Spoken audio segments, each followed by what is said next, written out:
पाप की बेल बढ़ी और पुण्य घटते जाते हैं, इसीलिए ये शौक और संताप बढ़ते जाते हैं।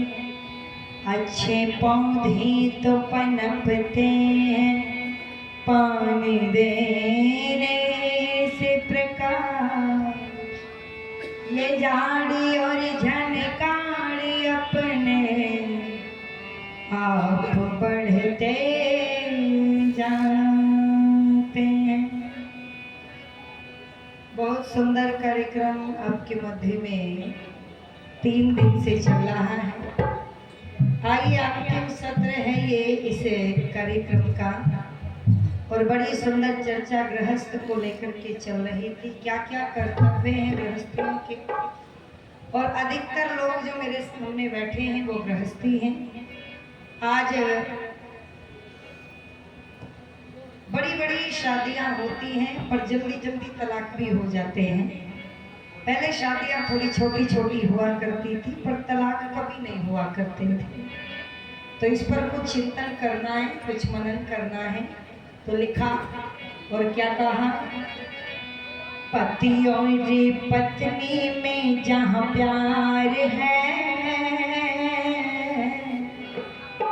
धरती पे स्वर्ग का वो द्वार है। पति और पत्नी में जहाँ प्यार है, स्वर्ग का वो द्वार है। पति और पत्नी में जहाँ प्यार है, धरती पे स्वर्ग का वो द्वार है। पत्नी में जहाँ प्यार है,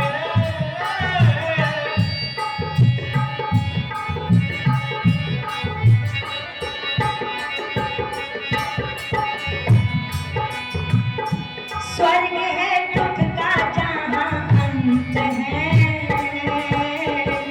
हरदम रहता वहाँ बसंत है। स्वर्ग है दुख का जहाँ अंत है, हरदम रहता वहाँ बसंत है। उस घर की बगिया में बहार है, स्वर्ग का वो द्वार है। पति और पत्नी में जहाँ प्यार है,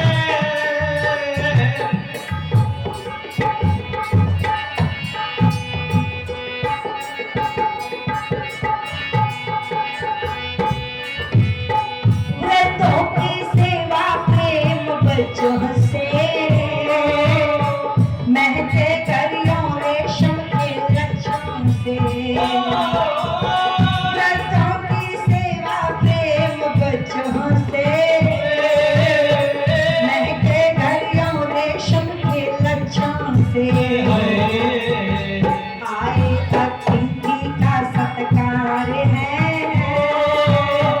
धरती पे स्वर्ग का वो द्वार है।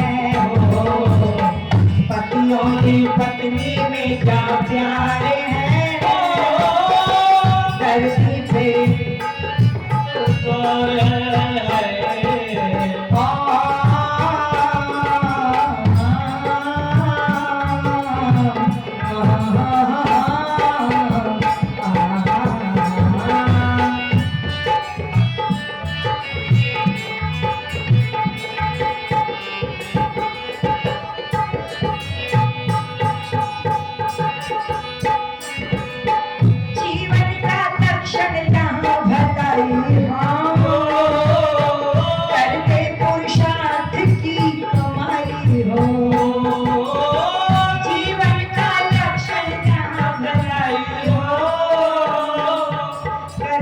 पुरुषार्थ की कमाई हो, साथ ही स्वस्थ परिवार है, धरती पे स्वर्ग का उदार है। पति और पत्नी में जहाँ प्यार है,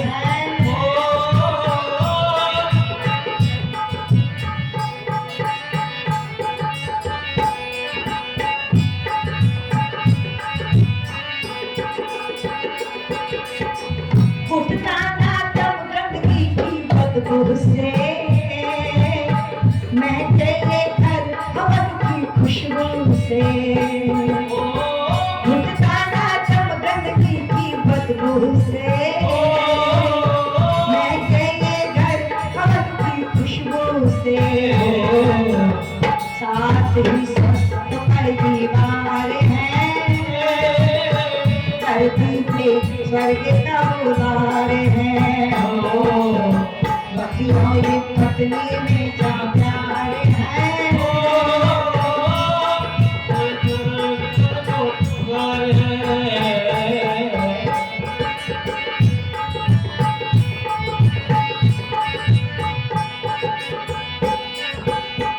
ऐसे परिवार करवट थोड़े हैं, गुण के अनुसार जिनके जोड़े हैं।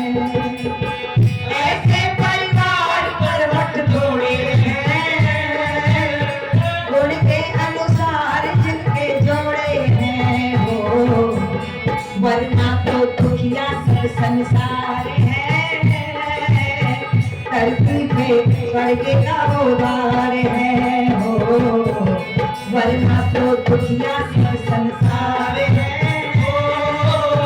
धरती पे स्वर्ग का उदार है हो। पत्नी में जहाँ प्यार है, धरती पे स्वर्ग का उदार है हो, धरती पे स्वर्ग का उदार है हो, धरती पे स्वर्ग का उदार है हो, धरती पे स्वर्ग का उदार है हो, धरती पे स्वर्ग का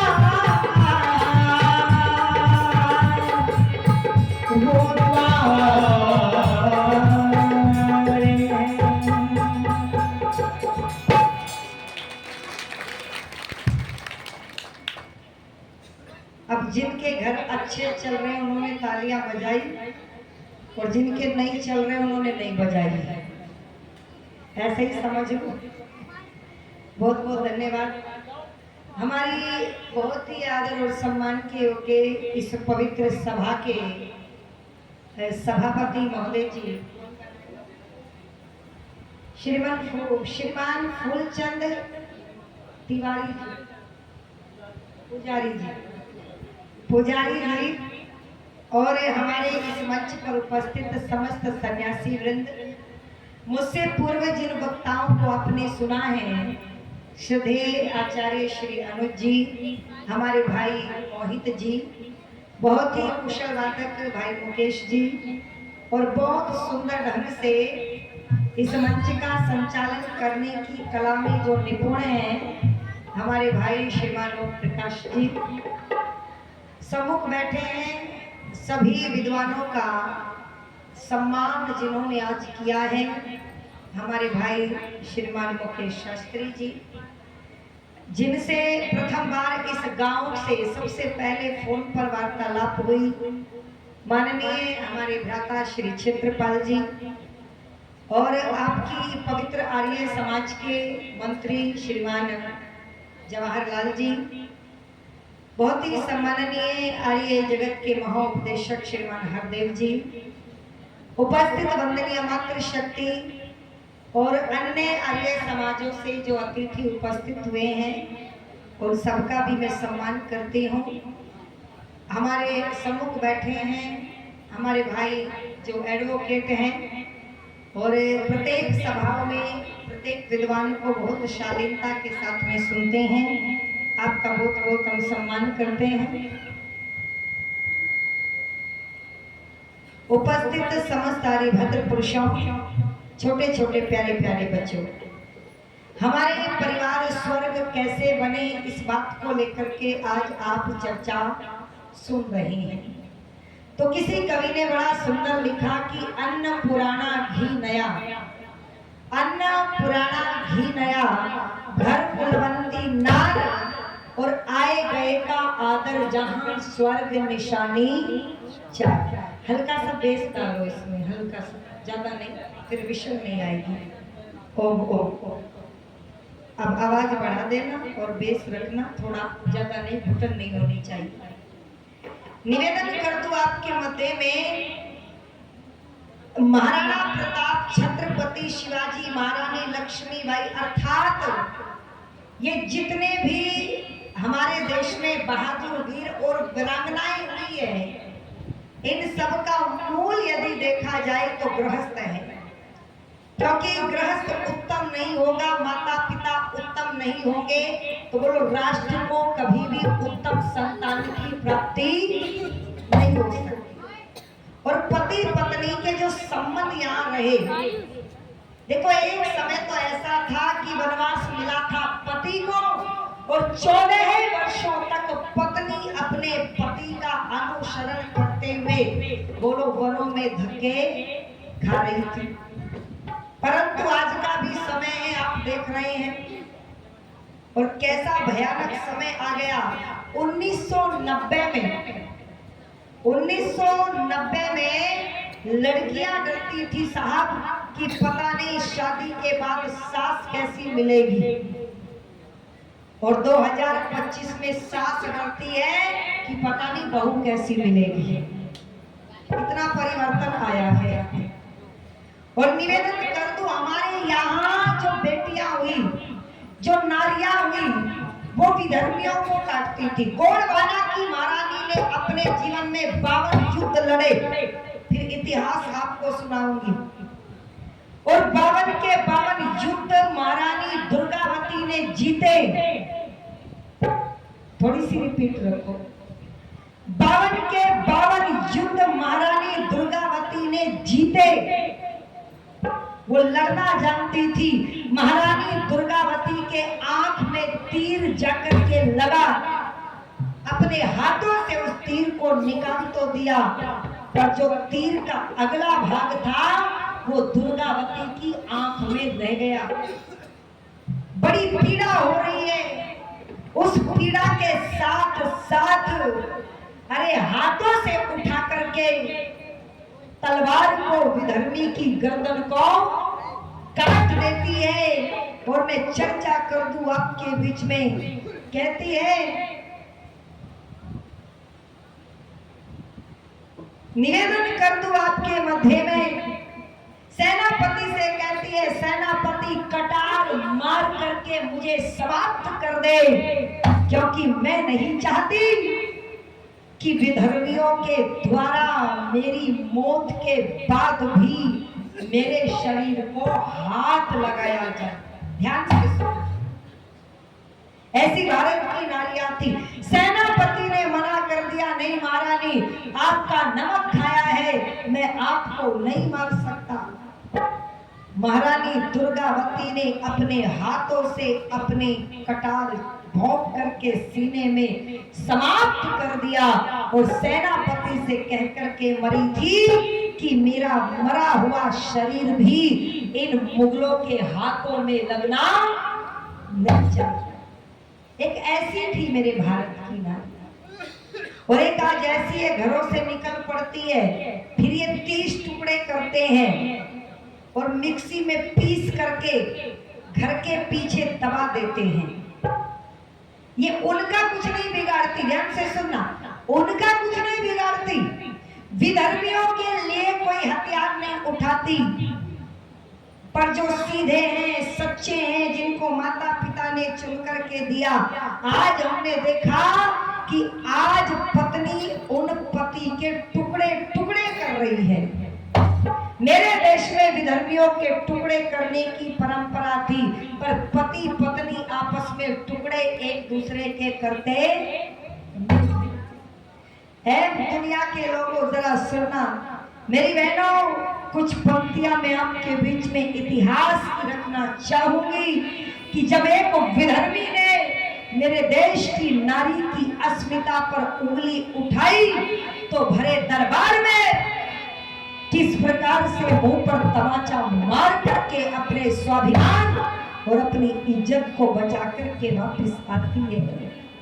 परंतु हमारे भाई की इच्छा है एक गीत मैं आपको वहीं ये सुना दूं और उसके बाद शेष चर्चाएं आपके बीच में करूंगी। और क्या कहा, थोड़ी सी को रखो कि कैसा ये सौभाग्य है हमारा तुम्हारा, हमारा तुम्हारा, कैसा ये सौभाग्य है हमारा तुम्हारा, हमारा तुम्हारा। अगर नाते दयानंद अगर नाते दयानंद ना मिलता जन्म दोबारा, कैसा ये सौभाग्य है हमारा तुम्हारा, हमारा तुम्हारा।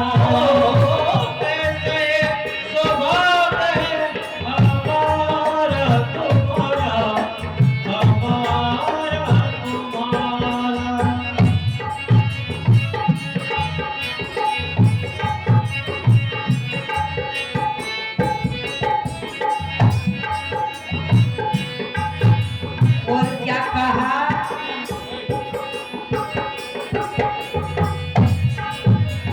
दयानंद से जब पाखंडी बहस करने को आए, दयानंद से जब पाखंडी बहस करने को आए, वेदों के प्रमाणों को हरा नहीं हो पाए, वेदों के प्रमाणों को हरा नहीं हो पाए।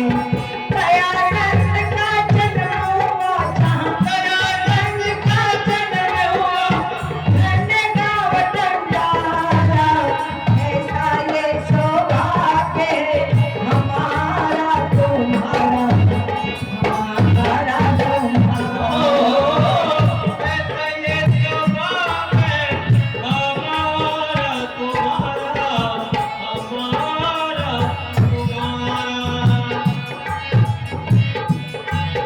अरे सारे जग में घूम ऋषि ने ये आवाज लगाई, अरे सारे जग में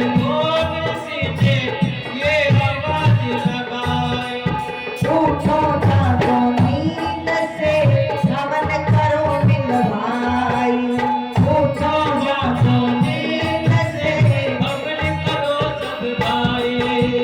कच्चों की सुगंधी से, कच्चों की सुगंधी से महके घरदार हमारा, कैसा ये सौभाग्य है हमारा तुम्हारा, हमारा तुम्हारा।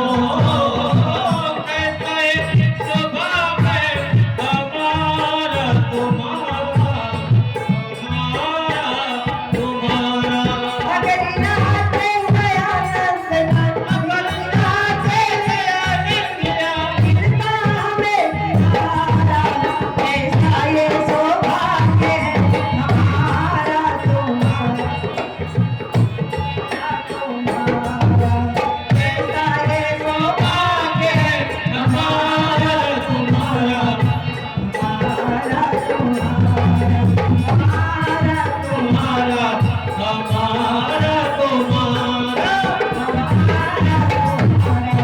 हमारा तुम्हारा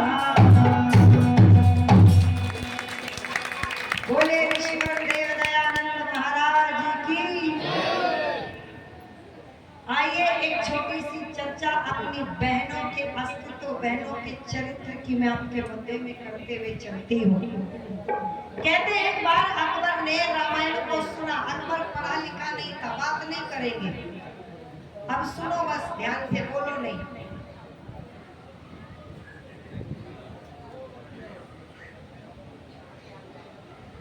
श्रीमान महेंद्र जी है ना, हाँ, हमारे भाई महेंद्र एडवोकेट जी इतने व्यस्त होने के बाद भी दिन में भी और रात्रि के प्रतिदिन सत्र में आप उपस्थित रहते हैं। और जब समाज का जिम्मेदार व्यक्ति वैदिक सिद्धांतों की विचारधारा से ओतप्रोत हो जाए तो फिर समाज की दशा और दिशा दोनों बदल जाती है। हमारे भाई महेंद्र जी एडवोकेट 100 रुपए देकर के सम्मान करते हैं और श्रीमान महावीर जी भाई साहब भी 100 रुपए देकर के सम्मान करते हैं। आप एक बार तालियों से इनका सम्मान बढ़ाइए। तुम भी बढ़ा दिया करो, तुम भी कुछ कर लिया करो, या तो इतने बढ़िया बढ़िया काम तुम करो कि तुम्हारे लिए तालियां बजे, या जो कर रहे हैं उनके लिए बजा लिया करो। एक ही बात है, कुछ तो करना चाहिए। अब सुनो, बस मैं इतना कहूंगी, अंतिम के सत्र में ताली बजाओ या ना बजाओ, पर जो सुनाया जा रहा है ना उसको आचरण में अवश्य लाओ। जो ये मेरी बेटियां बैठी है, ये सुनो, जिनको आगे कॉलेज की पढ़ाई करनी है, यूनिवर्सिटी में जाना है, तैयार हो जाओ। भले जी तैयार है, कपड़े भी बना लिए, कटिंग भी करवा ली, बालों की, मोबाइल भी खरीद लिया, स्कूटी भी ले ली और अपना सोशल मीडिया अकाउंट भी बना लिया, पूरे तैयार हैं। ऐसी तैयारी नहीं चलेगी, फिर कैसी चलेगी? बाहर भेड़िए बैठे, और भेड़िए कौन है? विधर्मी। उनसे अपने आप को सुरक्षित बचा करके देश का और राष्ट्र का नाम ऊंचा करना है, और साथ साथ अपने चरित्र की रक्षा भी करनी है। तो कैसे होगी? बस ये आज सुन लो, और दावे के साथ कहती हूँ 65 वर्ष हो गए आपको ये कार्यक्रम सुनते हुए, पर आपने ये चर्चा नहीं सुनी होगी जो मैं आज आपको सुना रही हूँ। इसको सुनना। निवेदन कर दूं, अकबर ने रामायण को सुना, पढ़ना नहीं जानता था, और सुनकर के अकबर को शंका हुई। और शंका क्या हुई? अकबर ने आकर के अपनी सभा में अगले दिन कहा कि देखो, मैंने रामायण में सीता को सुना, उर्मिला के 14 सालों के त्याग को सुना, बिना पति के 14 साल ससुराल में बिता रही है। ये कोई कम त्याग नहीं था, और चरित्र में लेश मात्र भी दोष नहीं पाया। मैंने माता कौशल्या, यानी कि अकबर कहता है, मैंने कौशल्या को सुना। जितनी भी रामायण काल में नारियां हैं, महिलाएं हैं, उन सबको सुना, पर मुझे लगता है रामायण काल्पनिक है, क्योंकि ऐसी नारियां होती नहीं। क्यों बहनों? ऐसी नारियां होती नहीं जैसी रामायण काल में दिखाई जाती है। ये पतिव्रता नारियां भारत में अब नहीं है, इसलिए मैंने तो पतिव्रता नारियां नहीं देखी, इसलिए मुझे रामायण काल्पनिक लगती है। और जब ये बात कही तो जो हिंदू सभा में बैठे थे उन्होंने कहा, नहीं बादशाह, रामायण काल्पनिक नहीं है, वो वास्तविकता को लिए हुए हैं। तो अकबर ने कहा, यदि ऐसी बात है, पतिव्रता नारियां होती थी तो आज भी होगी। इस सभा में कोई हिंदू, कोई मुसलमान ऐसा बैठा है जिसकी पत्नी पतिव्रता। अब मुसलमानों में पतिव्रता कहाँ? सर झुका लिया। हिंदू भी कोई नहीं बोला। अकबर मुस्कुराया, मुस्कुरा करके कहा, मैंने कहा था ना रामायण काल्पनिक है, झूठी है, कथा है, कहानी है। तब एक शेर खड़ा हो गया और खड़ा होकर के बोला, बादशाह, रामायण झूठी नहीं है। जैसी माता सीता पतिव्रता थी, जैसी माता उर्मिला पतिव्रता थी, जैसी माता कौशल्या, सुमित्रा, केकई, रामायण की नारियां पतिव्रता थी, ऐसी आज भी है। और वो कौन है? वो कहता है वो मेरी पत्नी है। जब पत्नी की बात सुनी, बजाओ तो बजा लो ताली फिर। और ये कौन था जो अपनी पत्नी के पतिव्रता होने का दावा कर रहा था? इसका नाम था पृथ्वी सिंह, जो तुम्हारे गांव का नाम है ना, तो ध्यान से याद रख लेना। इस वीर का नाम था पृथ्वी सिंह और इसकी पत्नी का नाम था किरणमयी। और जानते हो किरणमयी कौन थी? अरे बोलो, महाराणा प्रताप की भतीजी थी किरणमयी। शक्ति सिंह की लड़की थी किरणमयी। पृथ्वी सिंह ने कहा मेरी पत्नी किरणमयी पतिव्रता है। शेर खान खड़ा हो गया और शेर खान ने कहा बादशाह, ये हिंदू चिढ़ते हैं हमसे, झूठ बोलता है, बिना प्रमाण के हम इस बात को मानने वाले नहीं। और बादशाह मुझे 1 महीने की छुट्टी दो, मैं सिद्ध कर दूंगा पृथ्वी सिंह की पत्नी पतिव्रता। बोलो नहीं। पृथ्वी सिंह ने कहा शेर खान, तुम 1 महीना छोड़ो, चाहे 1 साल की छुट्टी ले लो, तुम सिद्ध नहीं कर पाओगे। शेर खान कहता यदि मैंने सिद्ध कर दिया पृथ्वी सिंह, तुम्हें फांसी की सजा होगी।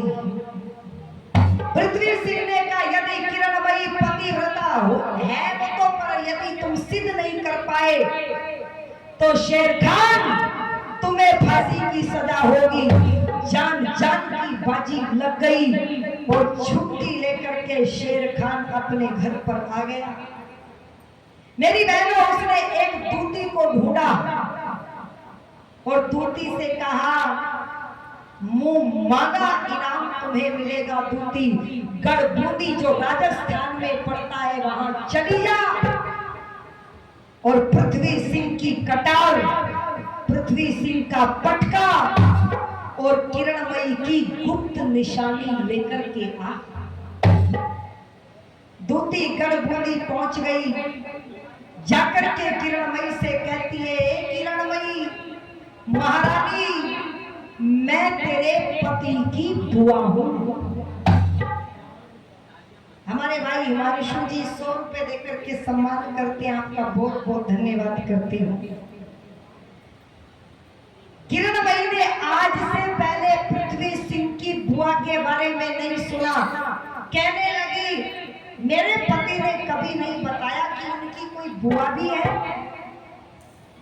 तो दूती कहती है मेरा भाई मर गया, अब इतनी लंबी रिश्तेदारियों को कौन याद रखेगा। बहू, मैं पृथ्वी सिंह की बुआ, मेरा मन किया तुझे देखने को इसलिए आ गई। किरणमयी ने विचार किया यदि मैंने इसे भगा दिया और ये सच में बुआ हुई तो पृथ्वी सिंह नाराज हो जाएंगे। अपने घर में पनाह देगी दूती को। दूती ने 8 दिन रहते हुए किरणमयी के विश्वास को जीत लिया और एक दिन बोली किरणमयी, बहू आज तेरी मालिश करती हूँ। किरणमयी ने कहा नहीं बुआ जी, क्यों परेशान होती हो। बोली ना, तुम कितना काम करती हो। पुराने जमाने की औरतों की हड्डियां मजबूत यूं ही तो थी क्योंकि वो मालिश करती थी। चल आज मैं तेरी मालिश करती हूँ। और मालिश करने के बहाने बोलो किरणमयी की टांग पर जो तिल था उसे नोट करके और पृथ्वी सिंह का पटका और कटार उठा करके गढ़बूंदी से दूती दिल्ली पहुंचा। शेर खान को जाकर के निशानी बता दी। अगले दिन दरबार में शेर खान कटार और पटका लेकर के पहुंचा और कहता है बादशाह। 15 दिन के बाद शेर खान पहुंचा अकबर ने कहा रे तुम तो 15 दिन में ही आ गए। बोले बस इतना ही समय पर्याप्त था बादशाह। बुलाओ उस पृथ्वी सिंह को जो दावा करता है कि मेरी पत्नी पतिव्रता है। लोगों सभा में पृथ्वी सिंह खड़ा है और शेर खान खड़ा है। और शेर खान पृथ्वी सिंह से कहता है क्या?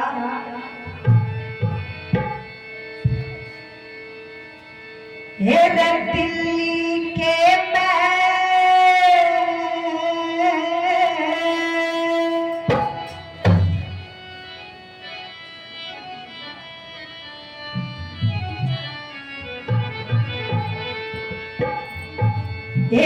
दिल्ली के मैं शेर खान ने कचहरी लगाई।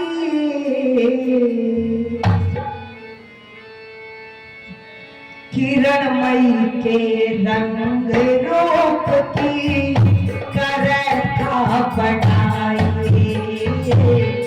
किरणमयी के रंग रूप की करता बढ़ाई। दिल्ली के शेर खान ने, दिल्ली के शेर खान ने कचहरी लगाई। किरणमयी के रंग रूप की करता बढ़ाई। करता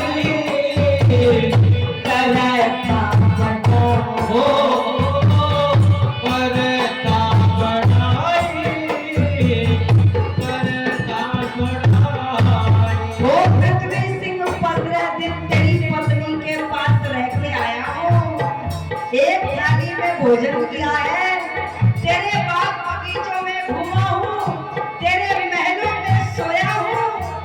तू कहता है किरणमयी पतिव्रता है। और सुन कैसी है किरणमयी और क्या कहने लगा लोगों। लंबी गर्दन सुराही जैसी, लंबी नाक सुराही जैसी, सूरत क्या अल्लाह। पीली सी साड़ी में सजे थी, नीचे लटका पल्ला, नीचे लटका पल्ला। सच मूर्ति ने कहने के मन, सच मूर्ति कहने के मन, उंगली में लटके छल्ला। करबोंदी पे दिल्ली तक था उसकी सूरत का हल्ला, उसकी सूरत का हल्ला। किला शिकवा नहीं हवेली, किला शिकवा नहीं हवेली, प्रेम के साथ दिखाइए। किरणमयी के रंग रूप की करता बढ़ाई। करता बढ़ाई। किरणमयी के रंग रूप के करता बढ़ाए। करता बढ़ाए। पृथ्वी सिंह कहता है तू सोच रहा है ये बातें कह करके मेरी पत्नी पर जो विश्वास है मेरा उसे खत्म कर देगा। अरे भारत की नारियां सुंदर ही होती है और छतरानी है किरणमयी, वो सुंदर क्यों नहीं होगी? तूने यदि सुंदरता की बात कही तो मैं विश्वास नहीं करता। और जो तू पटका और कटार दिखाता है ये तो चुराया जा सकता है शेर खान, ये कोई ठोस सबूत नहीं है। शेर खान कहता ऐसे नहीं मानेगा तू तो सुन ले, बेइज्जती करवा अपनी सभा में। और क्या कहने लगा लोगों,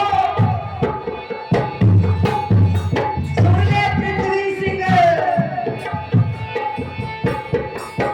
तेरे भाई जांघ पे तिल देखा मन, तेरे भाई जांघ पे तिल देखा मन, काश्मीर शानी प्यारी पटका और कटा देख है ऐसी पतिव्रता नारी तेरी, ऐसी पतिव्रता नारी।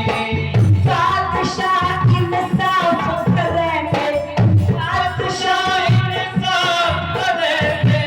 शर्त लगी थी जो तुम्हारी, तेरा कसूर नहीं दबे कर नारी ने बाजी मारी, नारी ने बाजी मारी, नारी ने बाजी मारी, नारी ने बाजी मारी।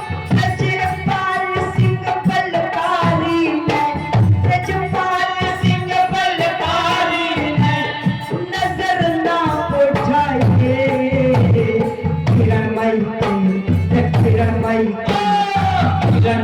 के रूप की करैता बटाई हो, करैता बढ़ाई, करैता बढ़ाई, करैता बढ़ाई। तेरे दिल्ली के शेर खान में, तेरे दिल्ली के शेर खान में कचहरी लगाए, किरणमयी के रंगरूप की करैता बटाई हो, करैता बढ़ाई, करैता बटाई, करैता बटाई। करैता बढ़ाई, करैता बढ़ाई, करैता बढ़ाई।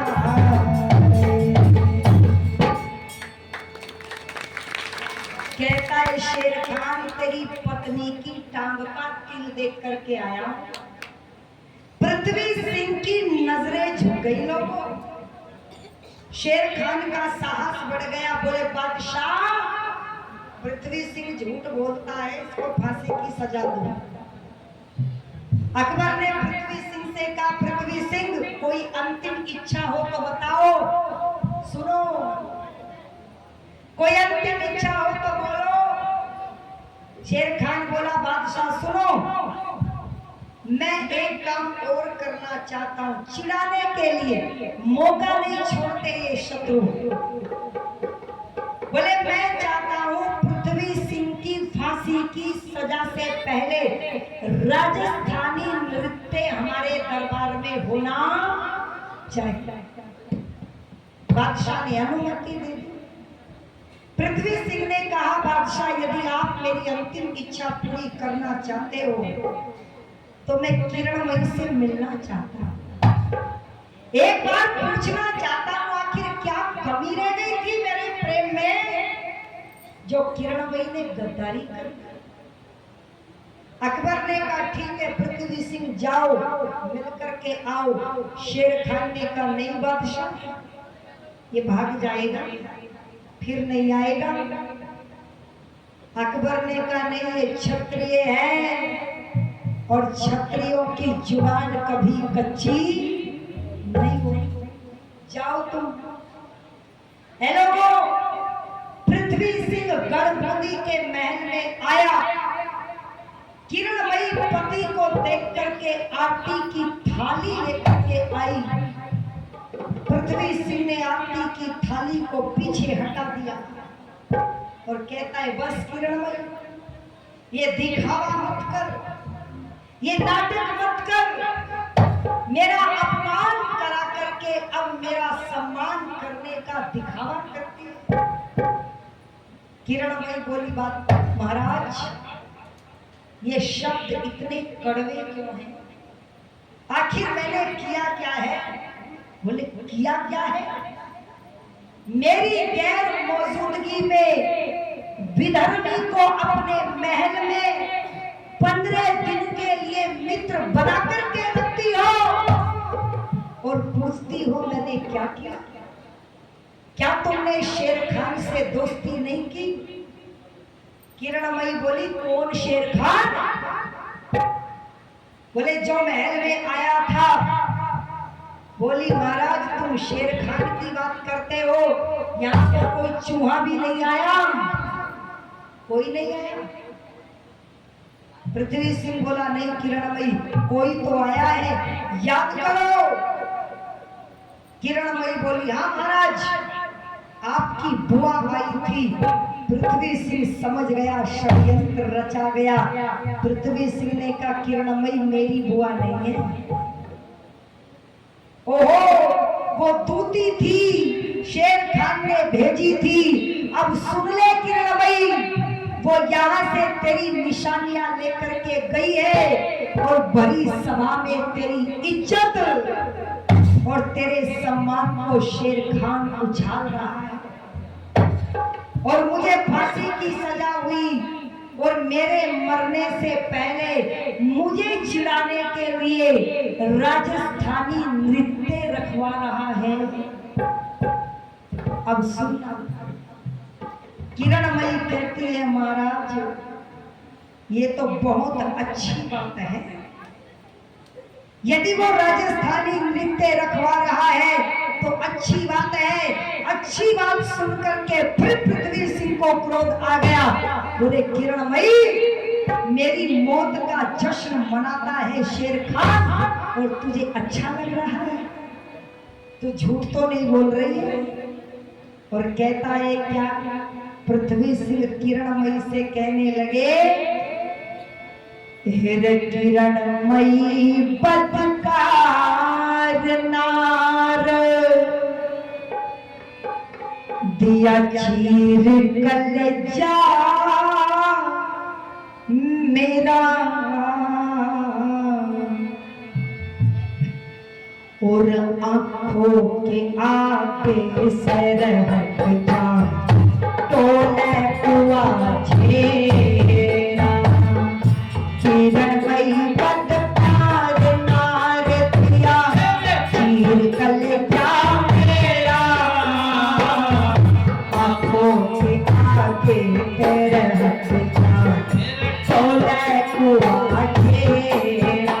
मेरी आंखों के आगे हट जा तोले कुआ छेरा।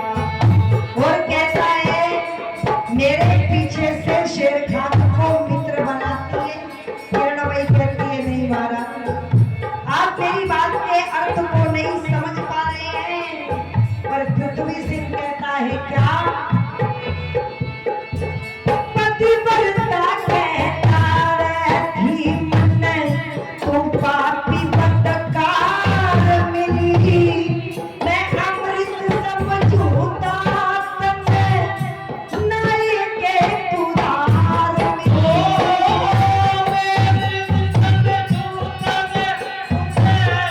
नाई के तुरार मिली। मेरे दिल के टुकड़े कर दिए वो दो पैसे आग मिली। बब्बर शेर की रानी करती, किधर से तो प्यार मिली है।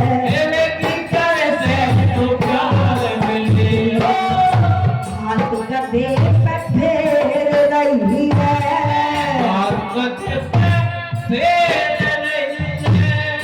आंख पे पड़ा अंधेरा, आंखों के आगे पैर हट जा बोले कुआ छेरा।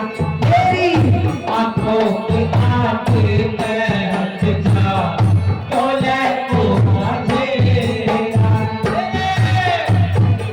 आगे हट जा तोले कुआ छेरा। और कहता है पृथ्वी सिंह नारी जात का विश्वास नहीं करना चाहिए। ये तो अमीरी की होती है, गरीबी की नहीं। किरणमयी कहती है ना महाराज, माता सीता को याद करो। पृथ्वी सिंह कहता है माता सीता से अपनी तुलना मत कर किरणमयी। और क्या कहने लगे?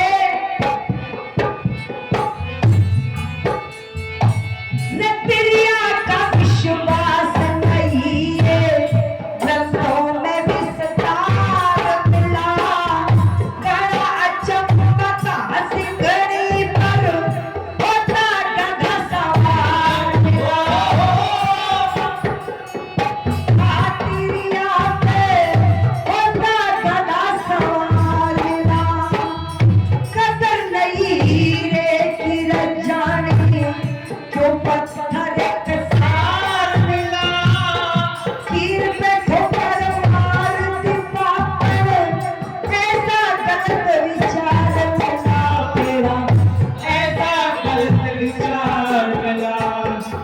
कई हंस मेरा बोलियो, कई हंस मेरा बोलियो दरिया पथरीले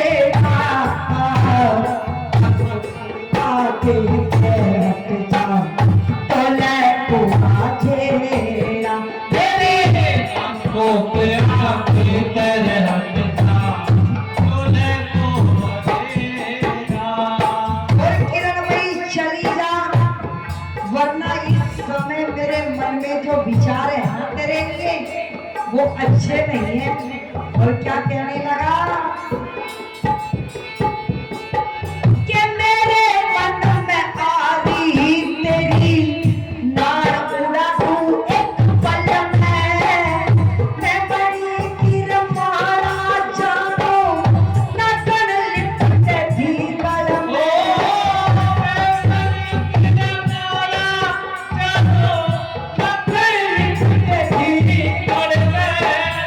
पलन जो करना छोटा तने आप उतर की महफिल में, मन्ने आप ने पता चलाए कीड़े पड़े गंगा जल में, यो कीड़े पड़े गंगा जल में।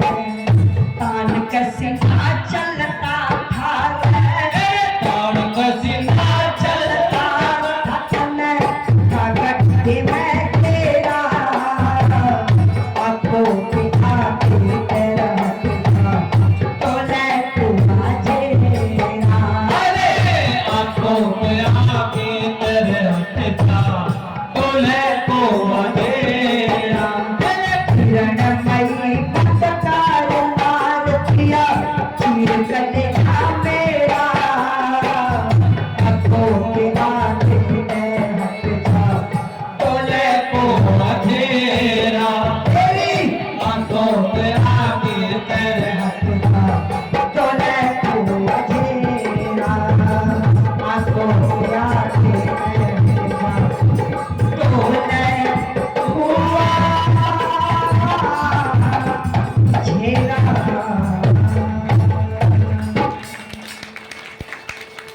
बोलिए भारत माता की। बस सुनो, अंतिम निचोड़ आ रहा है।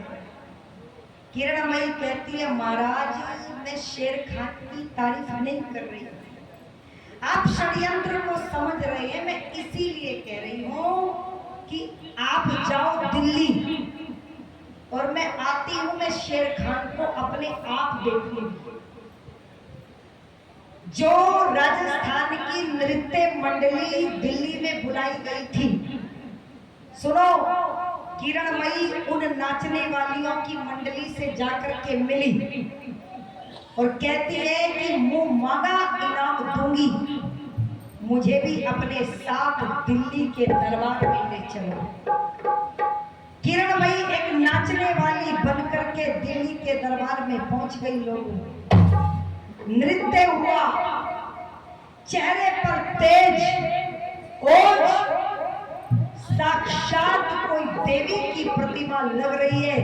अकबर प्रभावित हो गया और अकबर ने कहा ये नृत्य करने वाली नर्तकी, तेरे हाव भाव से लगता नहीं तू नाचने वाली है, पर फिर भी तेरे इस तेज और इस नृत्य को देख करके मैं प्रसन्न हूँ, खुश हूँ, तुझे इनाम देना चाहता हूँ, बता तुझे क्या इनाम चाहिए। हीरे मोती अशरफिया जवाहरात।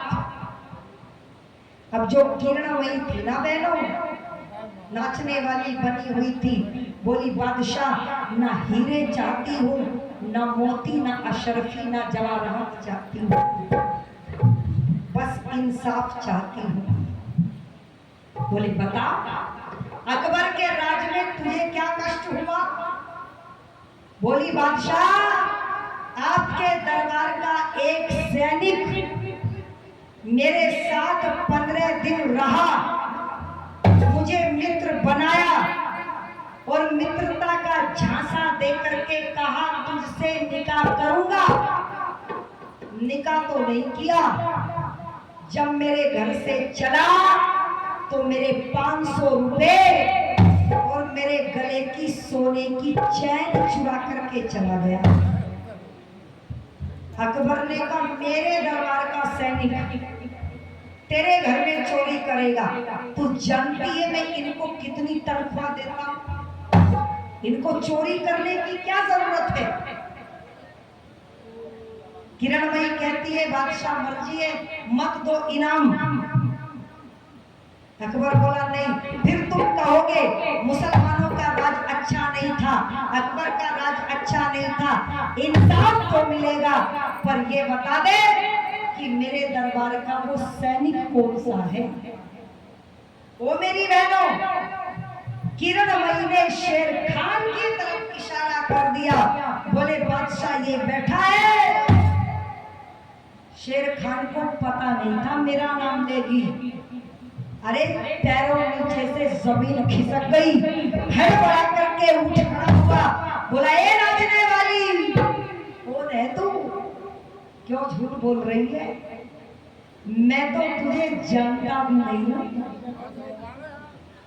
निवेदन कर दूं आपके बीच में, किरणमयी ने कहा बादशाह ये झूठ बोल रहा है, मेरे 500 रुपए चुराए। शेर खान बोला 1000 ले ले, पर दोष मत लगा, इल्जाम मत लगा।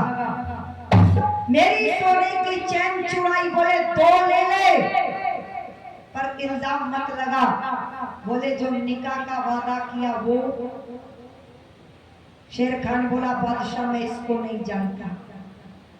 अकबर कहता है अरे शेर खान मैं इसको असरफी दे रहा हूँ, हीरे मोती दे रहा हूँ, इसको जिंदगी में दोबारा नाचने की जरूरत नहीं पड़ेगी, इतना धन ये मांग सकती है, पर फिर भी नहीं मांग रही है, ये झूठ कैसे बोल रही है।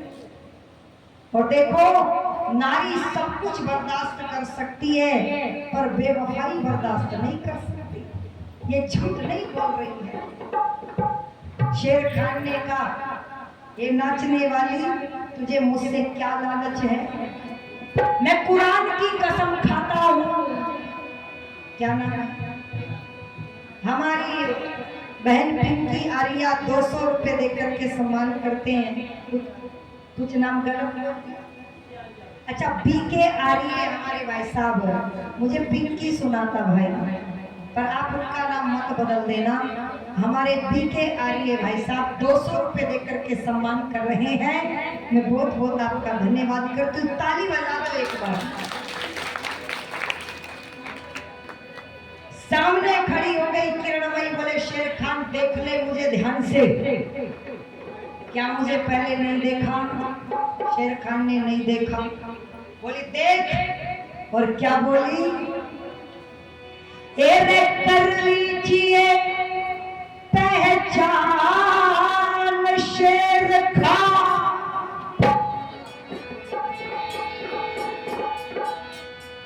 एरे आज तने समझाओ,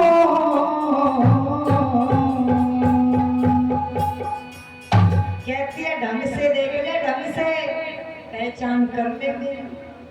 पर शेर खान कहता है हेरा कोन्या देखी सूरत तेरी, कसम खुदा की खाओ, कोन्या देखी सूरत तेरी, कसम खुदा की खाओ, कर लीजिए पहचान शेर खान, कर लीजिए पहचान शेर खान, तने समझाओ, कोन्या देखी सूरत तेरी, कसम खुदा की खाओ, कोन्या देखी सूरत तेरी, कसम खुदा की खाओ। हमारे भाई मुकेश शास्त्री जी, जिनके परिवार में मुझे सुबह मुंडन संस्कार में जाने का अवसर मिला, पूरा परिवार वैदिक पद्धति से ओतप्रोत है। मेरे बड़े भाई 500 रुपए देकर के सम्मान बढ़ाते हैं, एक बार तालियां बजा करके आप सम्मान बढ़ा दो। और 200 रुपए भाई मुकेश को भी दे रही है, जरा आप भी तो सम्मान कर दो तालियों से। और क्या कह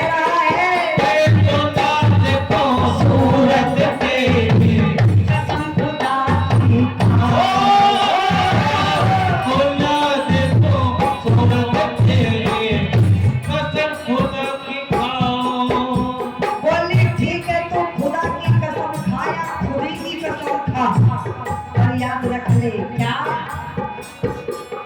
आज बता लूंगी तेरे पैर गिन गिन के एक एक पाई, आज बता लूंगी तेरे पैर गिन गिन के एक एक पाई। शेरखान कहता है क्यों पीछे पड़ी है मेरे, और मैं इतना नहीं किया जो नाचने वाली से शादी करूंगा, मैं अकबर के दरबार का मंत्री हूँ, ढूंढूंगा तो किसी रानी महारानी को नहीं ढूंढूंगा। और क्या कहने लगा, हम मैं खाती लाड करे तू बोल करे है आई, हम मैं खाती लाड करे तो बोल पड़े आए। और क्या कहती है,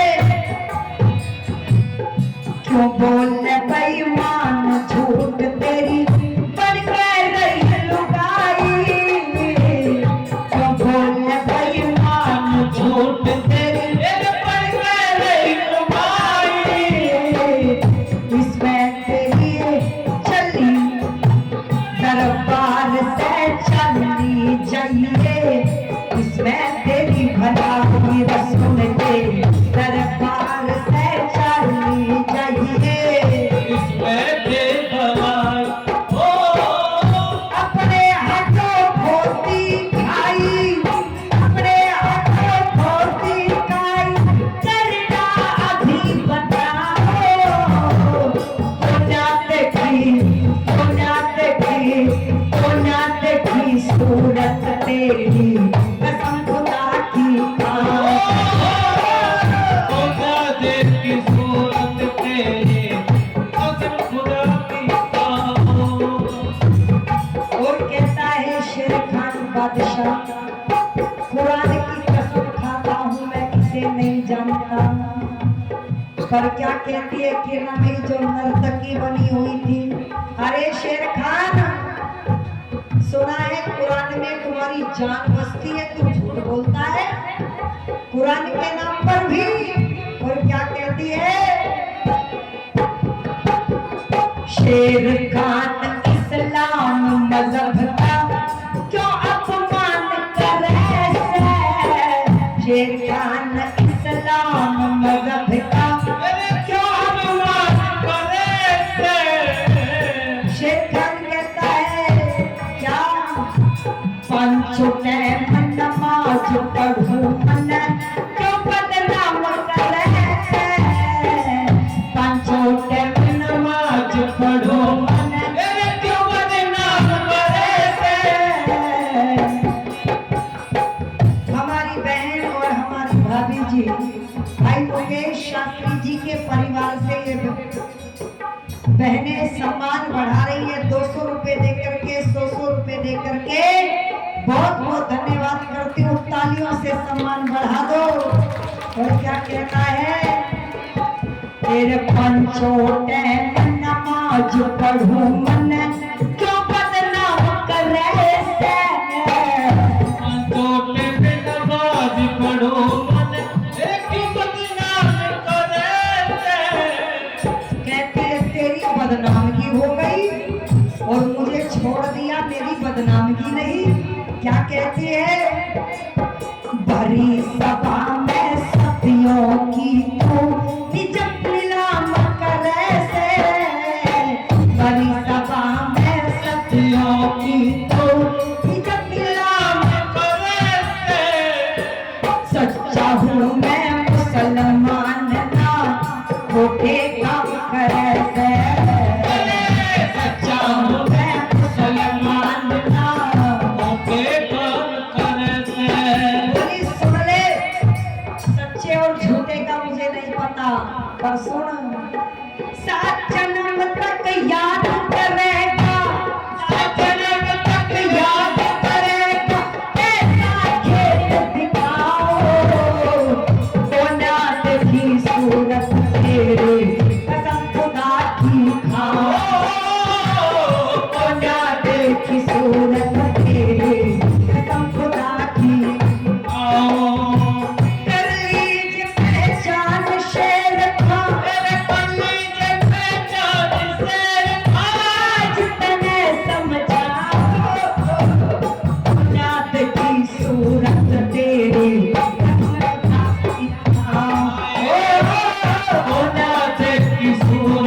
तेरी कसम खाऊं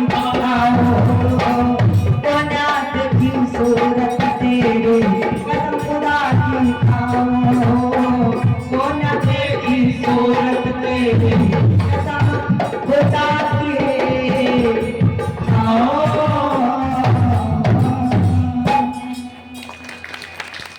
शेर खान कहता है खुदा की कसम, कुरान की कसम, मैं इस नारी को, इस नर्तकी को नहीं जानता।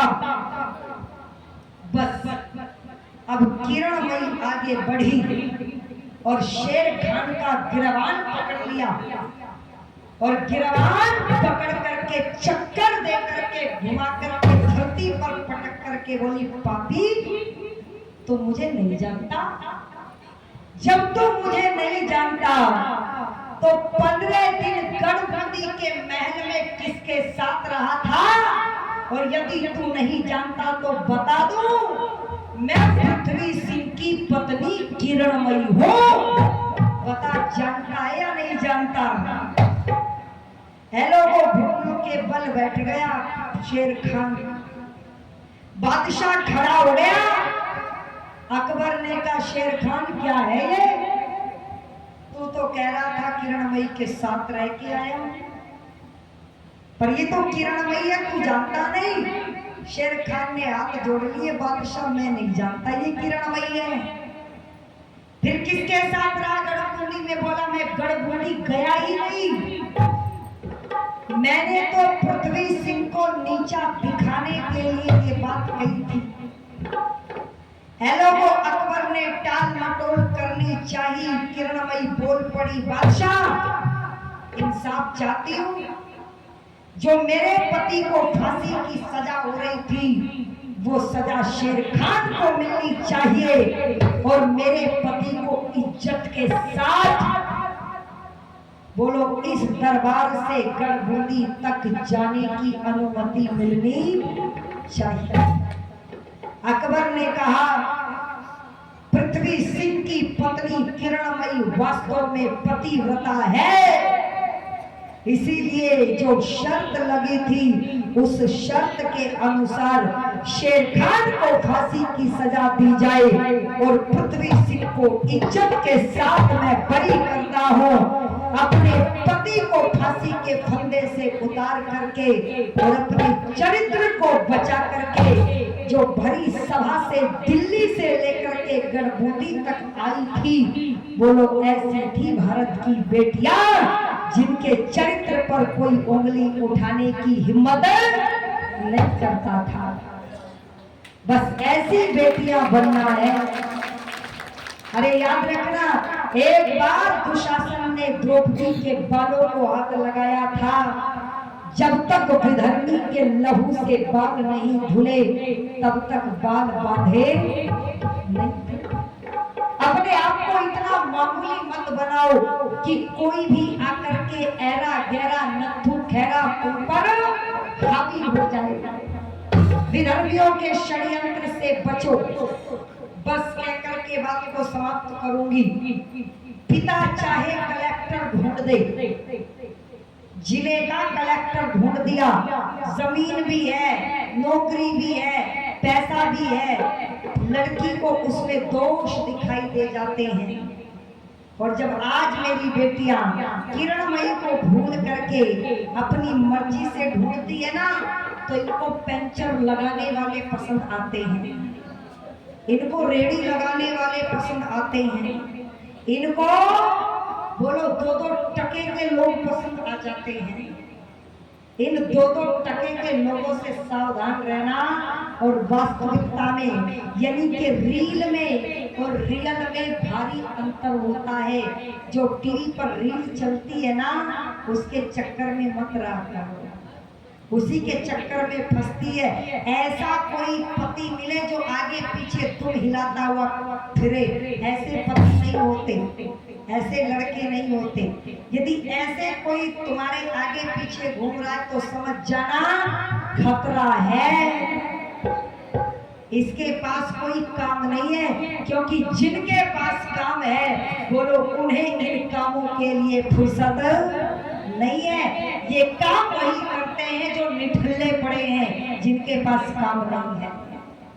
इसलिए अपने चरित्र की रक्षा आपको स्वयं करनी है। अपने माता पिता और अपने गुरुजनों का, अपने देश का, अपने गांव का, अपने समाज का नाम रोशन करना है। बस यही कहना चाहती हूँ। बेटियां घर में पैदा हो, किसी को भारी नहीं लगती साहब, कोई नहीं रोता। बस जब रोता है, जब लगता है बेटी पैदा क्यों की, जब पगड़ी उछाल करके विधर्मियों के साथ चली जाती है, तब अफसोस होता है बेटी पैदा क्यों हुई थी। अच्छा बताओ, बेटी पैदा हो तो जोर थोड़ा ही पड़ता है, पर जोर इसीलिए पड़ता है तो कम से कम अपने उस सम्मान को संभालो। आज हमें बेटियों को अच्छी शिक्षा, अच्छा भोजन, अच्छा सम्मान समाज में मिल रहा है। उस सम्मान को ऐसे धुंधला मत करो, लोग ये ना कहे कि वही समय ठीक था जब बाल विवाह हो जाते थे, अब इनको पढ़ाया जाता है तो ये पढ़ लिख करके पगड़ी उछाल करके निकल जाती है। बाप की पगड़ी की कोई कीमत नहीं होती, इसलिए आप उसे उछालने का प्रयास न करें। शादी के बाद भी और शादी के पहले भी अपने चरित्र, अपने अस्तित्व की रक्षा करें। मैं पहली बार इस गांव में आई हूँ, बहुत मान और सम्मान मुझे मिला। हमारे भाई क्षेत्रपाल जी कह रहे थे कि बहन जी हम तो गरीब से लोग हैं, हम तो गांव के गरीब से लोग हैं, अमीर तो नवाबगंज वाले हैं। तो मैंने उनसे एक बात कही थी, जो संगीता को बुला ले वो गरीब नहीं होता। तो आप गरीब कहाँ से हैं जब आपने संगीता को बुलाया है? क्योंकि हर कोई मुझे बुलाने की हिम्मत नहीं कर पाता, फिर भी आप लोगों ने मुझे बुलाया है और सम्मान दिया। ऐसा नहीं कि मैं कोई भेड़िया हूँ। लोगों को बस थोड़ी सी ऐसी भ्रांति रहती है कि दूर से बुलाएंगे, बहुत सारी चीजें हैं, वो चीजें मैं यहाँ पर नहीं रखना चाहती। बस इतना ही कहूंगी कि पृथ्वीपुर नवोदिया के लोग गरीब नहीं हैं। एक बार तालियां बजा करके अपना सम्मान बढ़ाओ। जो 500 रुपए से सम्मान करे वो गरीब हो सकते हैं भला, जिनका दिल इतना बड़ा उदार है। और जो इतनी भीड़, अभी आचार्य जी भी कह रहे थे, मैं भी कह रही हूँ, जिन्होंने इतनी भीड़ जुटा करके इस कार्यक्रम को सफल कर दिया है, वो गरीब कहाँ हो सकते हैं। जो वेद के सिद्धांतों के प्रति समर्पित रहते हैं। और ये जो हमारी टीम है, क्षेत्रपाल जी, जवाहरलाल जी और ओम प्रकाश जी, भाई मुकेश जी, हमारे महेंद्र जी बैठे हैं, और भी जो हमारे युवा भाई हैं, जो ये टीम है, एक बार इनके लिए भी तालियों से आप सम्मान बढ़ा दीजिएगा। मैं भी आपका बहुत बहुत सम्मान करती हूँ और पुनः आपका दर्शन करने का अवसर मुझे मिलेगा, इसी आशा और विश्वास के साथ आपका धन्यवाद करती हूँ। संगीता आर्या चैनल यूट्यूब पर आप सर्च करेंगे तो वहाँ पर आपको बहुत सारी वीडियोस खुली हुई मिलेगी। श्री राम कथा, श्री कृष्ण कथा, संगीत के साथ विवाह संस्कार।